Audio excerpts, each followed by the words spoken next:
family. How's it going? Hope everybody's doing well this morning. I love you so much. So awesome seeing everybody at prayer night. Just amazing. Just amazing. Being together is just the best. And it's a little, just a little glimpse of what it'll be like in heaven when we're all together and joyful and united under Jesus, but it'll be 10 million times better, right? If our fellowship now brings us peace and joy, can you imagine heavenly fellowship? Like what? So, I was thinking and just reflecting. Obviously, I'm on the road right now, going from Florida to Ohio. Lots of time with the Lord. Lots and lots and lots of time with the Lord. So, I was just reflecting on last night, and we were talking about just getting down, right? Just being down on ourselves. It's even harder because of the days we're living in. But in general, right? People have always struggled. I know I have struggled. Just with anxiety. To be honest with you guys, I used to have some pretty crippling anxiety. Like, I haven't always been carefree the way the Lord has made me now. And I don't say carefree as in I don't care about anything, but worry-free, I guess you would say. Not carefree. I mean, I used to have anxiety so bad that the smallest thing I couldn't do. Like, for example, I used to say I was going to go to the grocery store, and if I was by myself, I would go to the store, get into the parking lot, start feeling anxious, like start feeling sick. I used to get sick all the time from my anxiety. My nerves would get so bad that I would get sick. I used to go to the store and I'd go to the parking lot, park my car. You guys, I couldn't bring myself to go in. I cannot tell you how many times I came back home in tears because I just could not go into the grocery store. I couldn't explain it. My husband was so loving and patient. So loving and patient. He never once,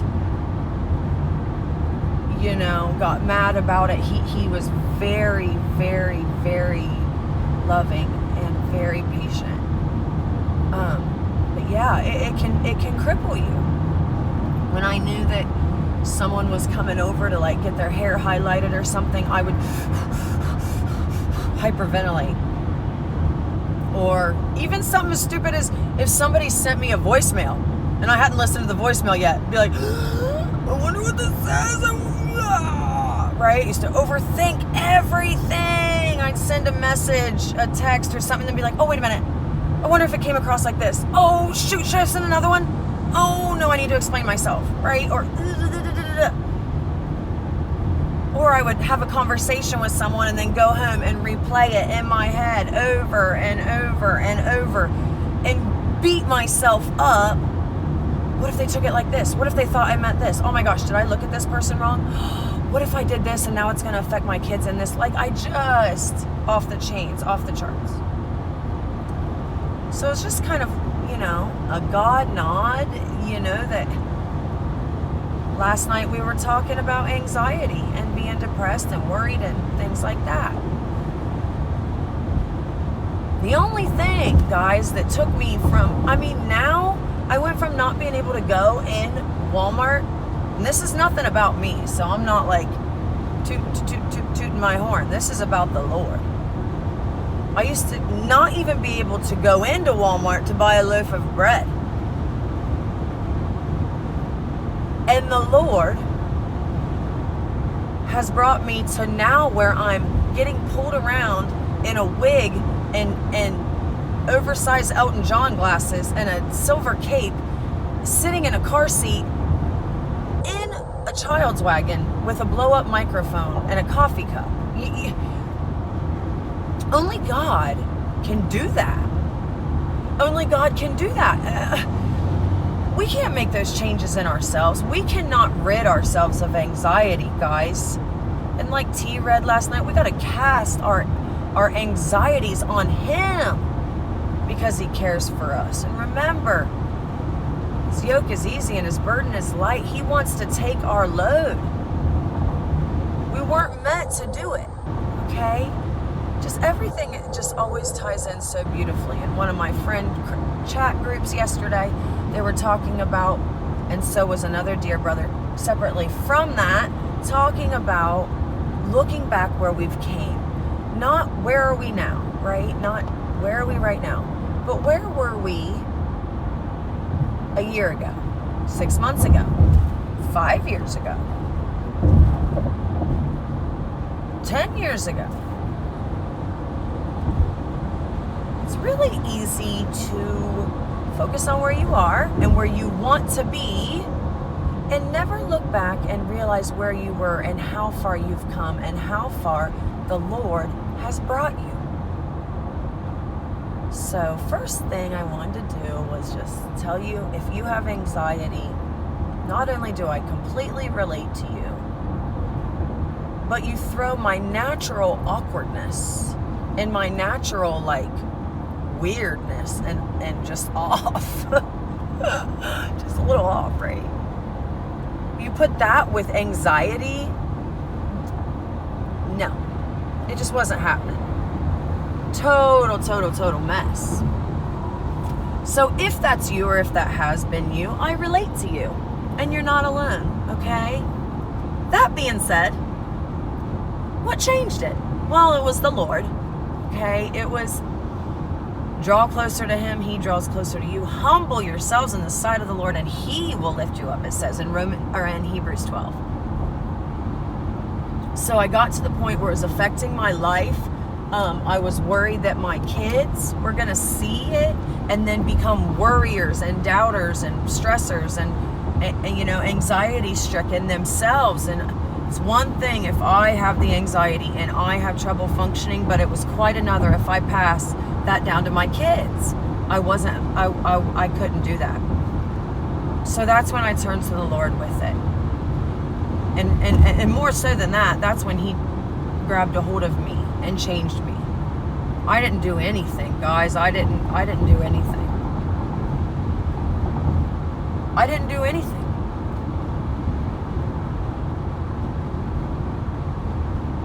What He revealed to me, this was my second point. What He revealed to me through that was my anxiety. It didn't have anything to do with the grocery store. It didn't have anything to do with interacting with others or, because it came socially a lot. It was social anxiety, right?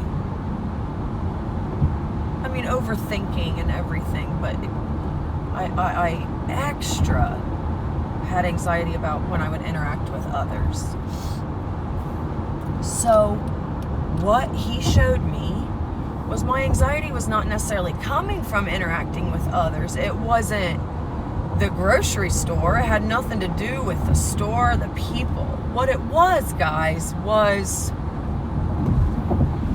the Lord had forgiven me for things that I have done in my life, but I had not forgiven myself yet. I didn't realize it. I knew I was forgiven, and I was grateful, oh so grateful for that forgiveness, but I still hung on to it and never forgave myself. So really, did I allow the Lord to forgive me? That's kind of what it boiled down to. He said, Christy, you're not allowing me to forgive you. And you carrying around this guilt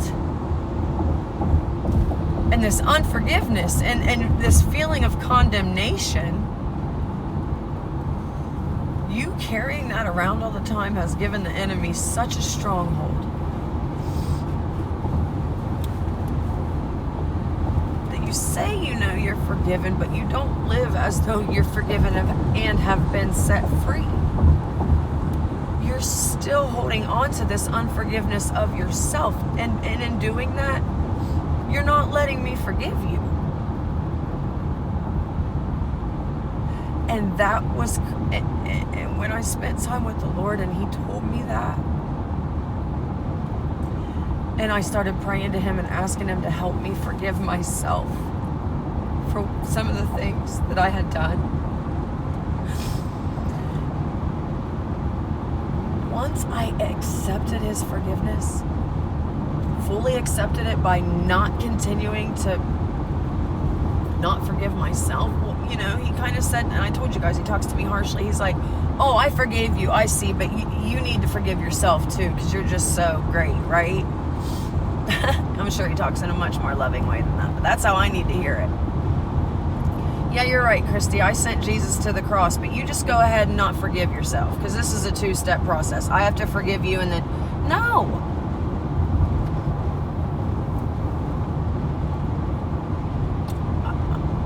I wasn't accepting the forgiveness. I wasn't forgiving myself. I wasn't.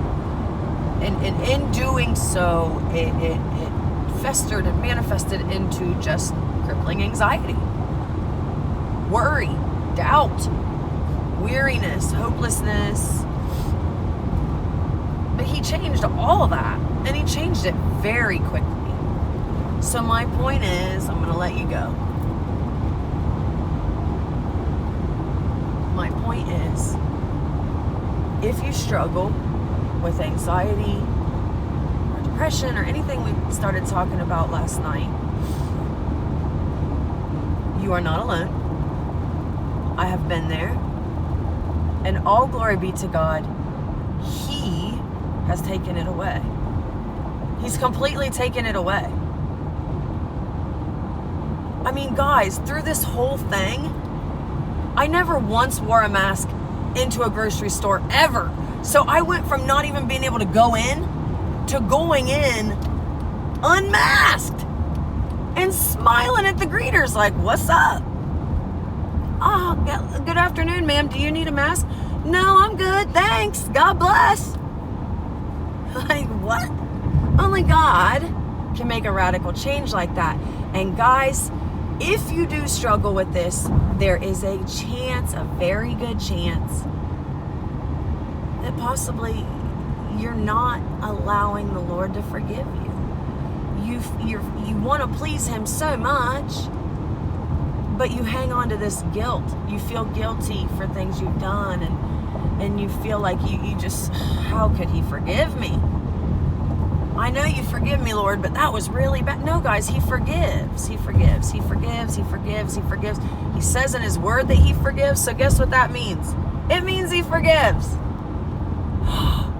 Oh my gosh. Look at this sign. Can you guys see that?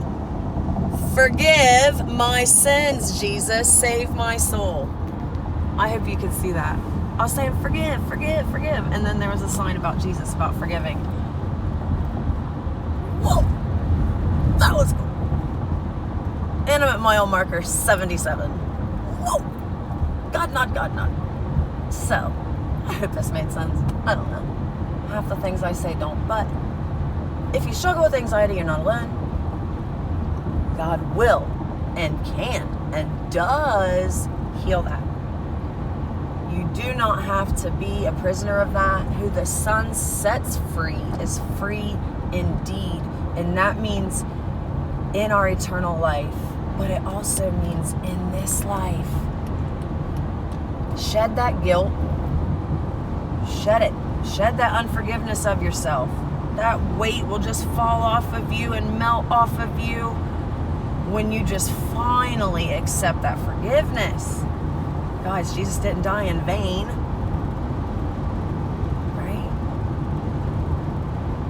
Allow him. Just allow him, okay? Alright. Don't give the enemy that foothold. Forgive yourself. Accept his forgiveness. You are forgiven. You are loved. Our mistakes are why God sent his Son.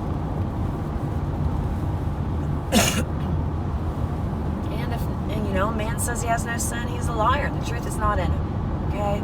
We're all in this boat together, guys. Let's take off these masks and let's be real with each other and let's be down to earth. And I'm so glad that was brought up last night, because the enemy tries to tell us we're alone, we're the only one that has it. Look at all these other happy Christians. That's what he used to tell me. So I hope this encouraged you. Allow that forgiveness.